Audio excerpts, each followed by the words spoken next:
Hello everyone, I'm back with another tutorial, and this time it's going to be on how to make your mixes sound wide, powerful, and filled out. This is something I'm recently just starting to get the hang of, and since I couldn't find any tutorials on the topic, I figured I'd just go ahead and make one for you guys.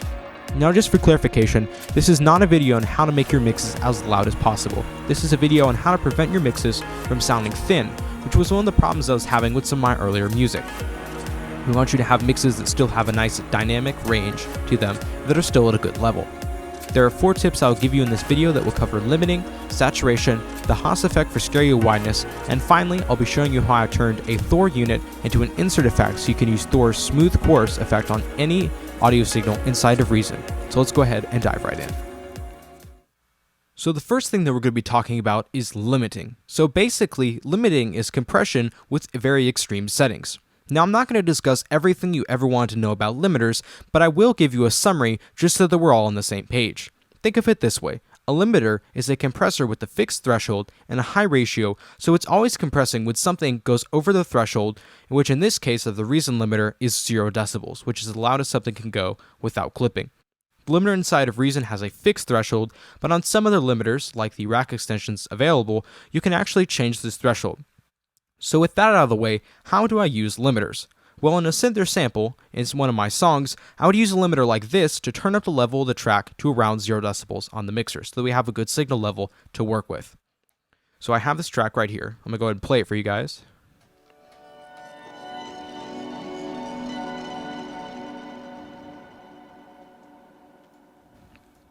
And if we move over to this window, I'm going to go ahead and open it up. We can look at the limiter, enable it.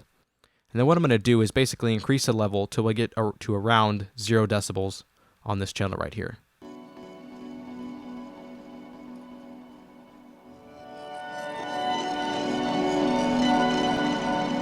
When using a limiter, you also want to turn on the 4 milliseconds look ahead so that your incoming signal won't clip.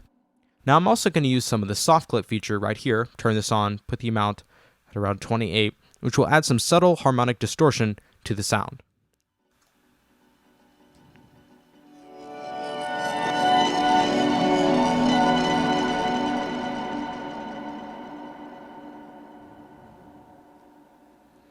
So after you have a good signal volume, you can always use this fader over here on the mixer to adjust the overall level when actually mixing. Having a mix with a constant but yet still dynamic range and volume is key to getting a loud mix, without having to overlimit when you're mastering the song. So why did I do this? Well, I found that my mixes were having too much dynamic range when I made my songs. It was like my intro was peaking around here at -20, my melodic sections at around -10 right here, and then my drop at 0 decibels. While this might be fine in a movie score or an acoustic song, it was causing my tracks to be way too quiet in the breakdown and intro sections and made it impossible to mix other songs while DJing.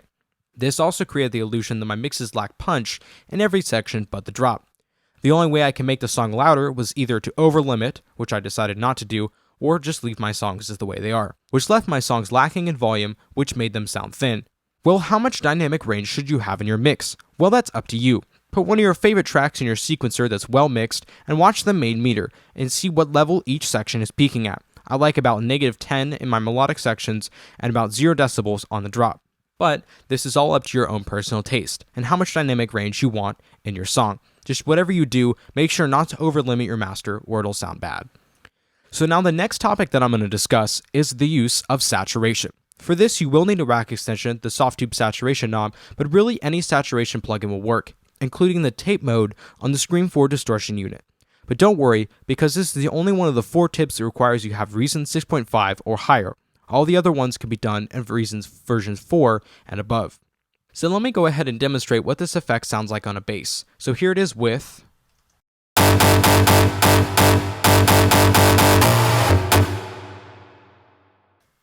And here it is without.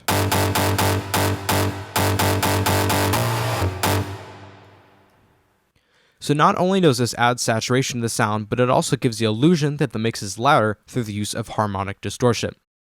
But when distorting or saturating a sound that has bass in it, your sound may also lose some of the punch in the sub bass, and it also causes the sub to sound very distorted. This brings me to one key feature of the saturation knob plugin, and that is these keep low and keep high buttons. These allow you to saturate the signal without distorting the bass, so that you can also keep the sub-frequencies intact. You can also do the same effect to the high frequencies by turning on this keep high button. So what I'm going to do with this is I'm going to go ahead and leave this playing on a loop and increase the amount of saturation as it's playing so you can hear its effect in real time.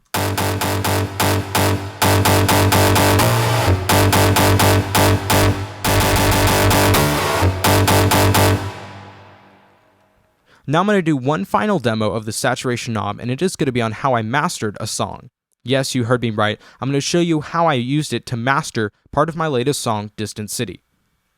Alright, so here is the build and drop section, and this is going to be without the saturation knob.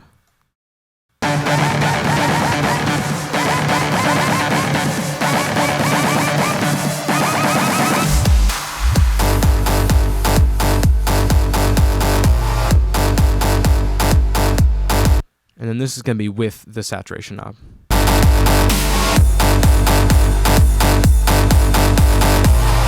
I use the saturation knob in this example to add small amounts of saturation and harmonic distortion to the mastered song. Not only did this make things sound fatter, but it also increased the overall volume of the song. Although I didn't use it in this project, turning on the keep low button might have also been a good idea, so that we didn't distort any of the sub-frequencies. Even though this would be one of those things you're told never to do when mastering a song, it caused it to sound good, and that's really all that matters whenever you're creating music. Alright, so the next effect that we're going to be looking at is called the Haas effect. This is one of the least exciting and probably unoriginal tips that I have, but sometimes it can be exactly what you need in your mix. If you already know how to do this, then feel free to skip ahead to the next tip. This is what the effect would sound like on a ride cymbal. This is with.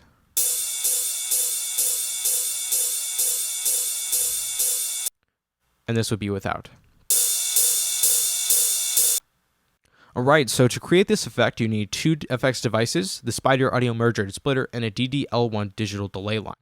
So if we go ahead and flip this around, it might look confusing, but all I did here, so I took the output from the mixer, plugged it into the splitter section, took this left output, plugged it into the delay, took the left output, plugged it into the left in here on the merger section, took a copy of the left, and then just plugged it into the right. So what this did is it took one signal and delayed it, and then have a dry signal that's coming into the right channel. And then I just took the master output and plugged it into the effects device. Now, the next thing you're going to want to do is switch it from steps mode to milliseconds mode and bring it down to around 8. You also, when doing this, want to make sure your feedback is all the way down, or it'll cause weird phasing issues which sound like this. Next, just to increase the stereo wideness, increase the delay time in milliseconds, I would recommend going for about 8 to 14, but feel free to mess around with it. Just make sure not to go overboard or the delay time will start to phase and it will sound off. Now sometimes the Haas effect can sound weird on a synth or a sample if it has some sort of reverb tail on it. So another way that I found that I like even better would be to use the chorus effect inside of Thor. I noticed that this chorus sounded smoother than the standard Reason chorus effect, and now I want to show you this effect on a bass patch that I made a few days ago. Here's the bass with, and then I'll show you without.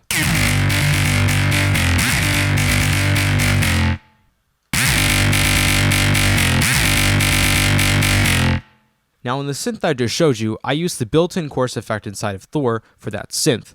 But what if you want to use this effect on a Maelstrom or another synthesized Reason, or let's say a vocal? Well, now I'm going to show you how I created a patch in Thor that turns any blank Thor into an effects device that you can use on any audio signal inside of Reason. Alright, so to create this effect, right-click, create a Thor, make sure to initialize it, open it up. Now you're going to move on to the modulation bus routing section and do two entries. The first one, audio in 1, and then audio in 2, which can be found down here, because we want to have this effect in stereo on whatever signal that we're putting it on. Make sure the amount is turned all the way up to 100 on both of these, and you route them to filter 3 left in, and to filter 3 right in. Now what this is going to do is take your input signal, which you'll plug into this audio input 1 and 2 here, so you'll plug your left into 1 and your right into the second jack. Now to use the chorus effect, all you have to do is turn on the chorus and then adjust these amounts to your liking. Also, make sure to click on this little save button and save this Thor patch so you don't have to recreate it every single time you want to use this effect.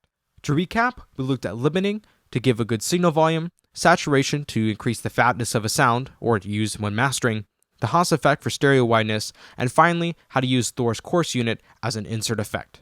Alright, so those are my 4 tips on how to make your mixes sound fatter and more filled out. If you liked the video, don't forget to subscribe. And if you have any questions or an extra tip you'd like to add, feel free to add those in the comment section below. Also, if you made some sweet mix with any of these tips that I gave out, I'd love to hear it, so go ahead and feel free to send it to me in a message on YouTube, Twitter, or SoundCloud. Thanks so much for tuning in, guys, and see you all next time.